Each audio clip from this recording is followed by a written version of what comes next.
Hi everybody, welcome to another video. I know it's been a really long time since I've been active on YouTube, and it feels like I've gone through several sort of iterations of trying to start it back up, none of which have really been successful. Aside from that, if you follow me on Instagram, you may already know, and you may have seen my post on YouTube that we're actually expecting a rainbow baby in late February, early March. And the reason I'm not really giving a due date is because due dates are notoriously vague, and I just don't want that kind of pressure around a specific day, so I'm giving a kind of due window instead. At the time of filming this, I am just over 25 weeks, and that's quite far into the pregnancy already, I know.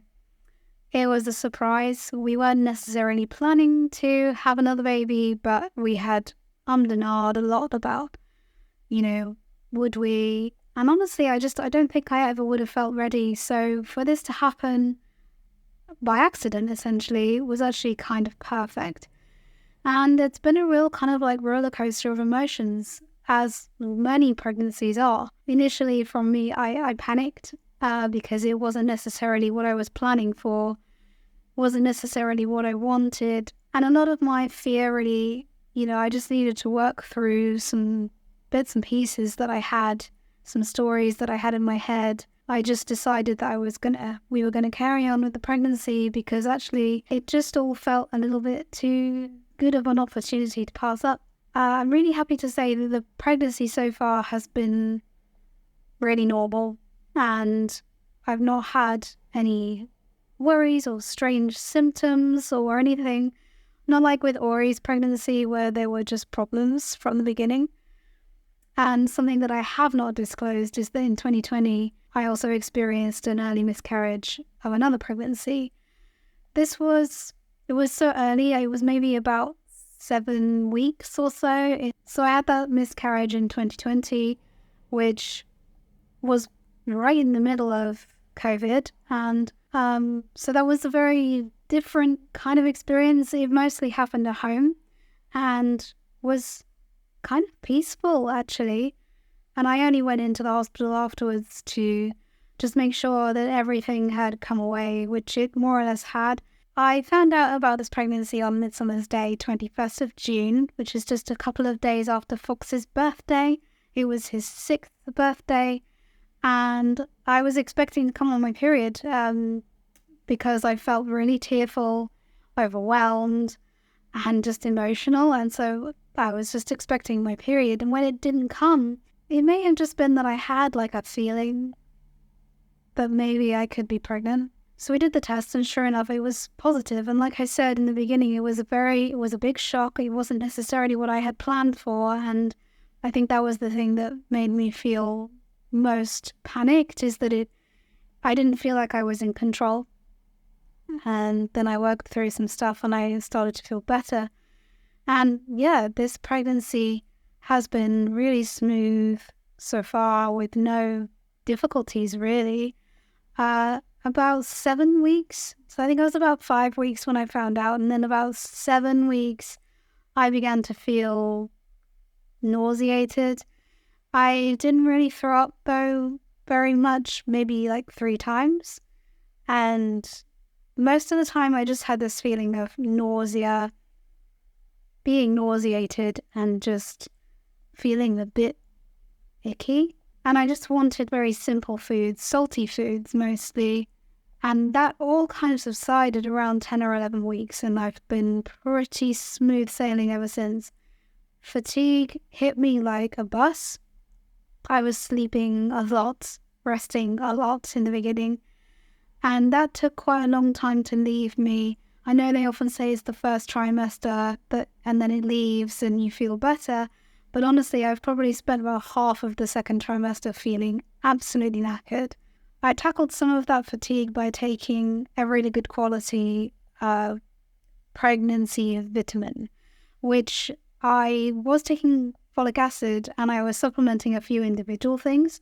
But when I got this pregnancy supplement, which I'll link to the one that I chose in the description, I have been feeling a lot better, so it's clearly giving me more of what I need. Spiritually speaking, I feel like this pregnancy is a really good opportunity to heal from the the pain and the grief of losing Ori so far into the pregnancy. In fact, I'm a week away from the point where Ori died inside of me. I have been having some increased feelings of anxiousness, not to the point where I need to do anything about them. It's just like an awareness in the back of my mind.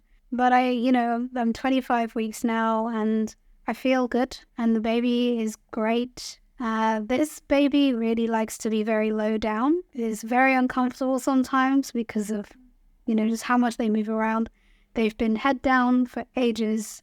Hopefully they're going to stay that way. Both Leo and Fox are really excited.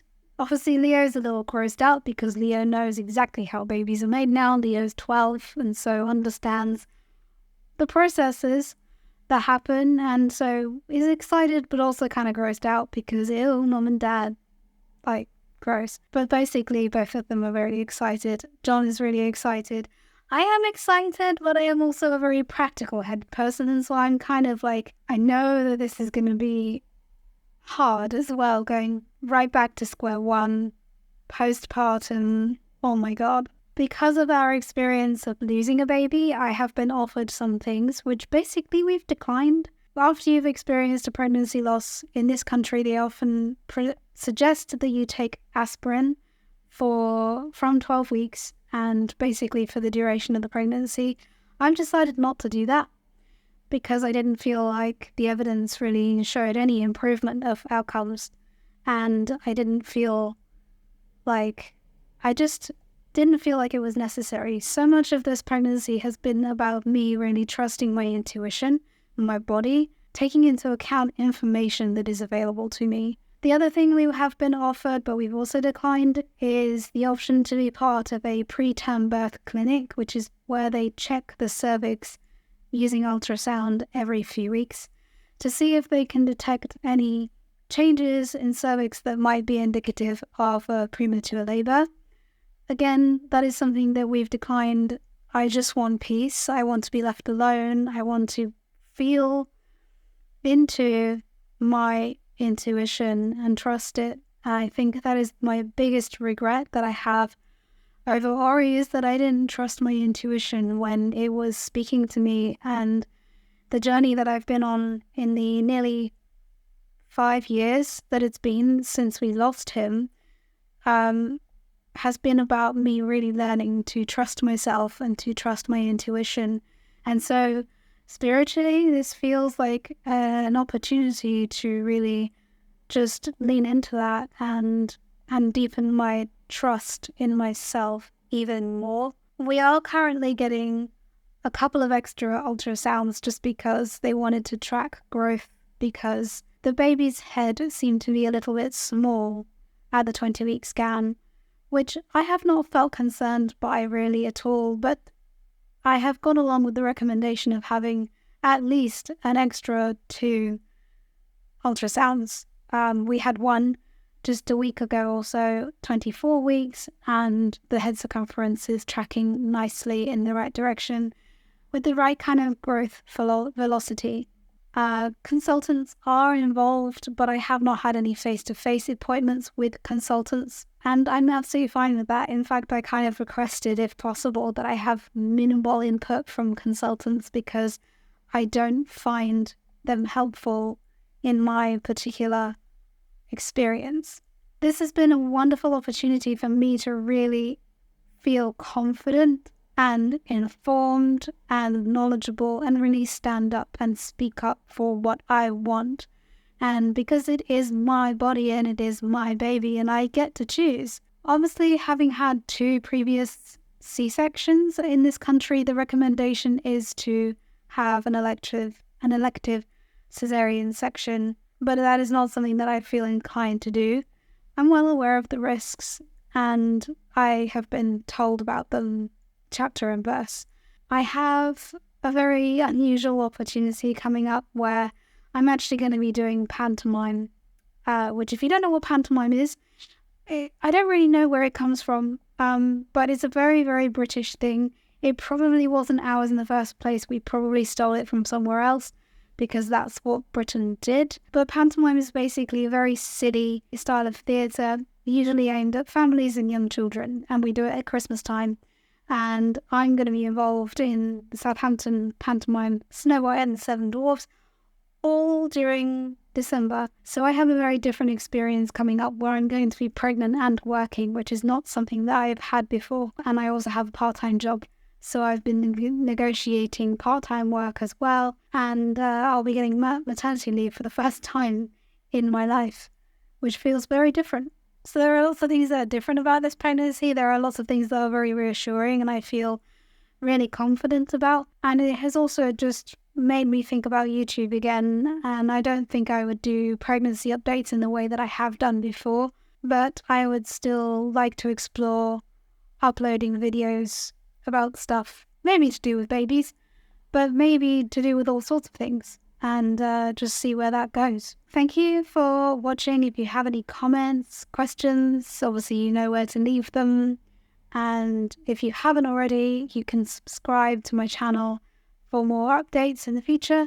And I will be back with another video really soon. Bye guys.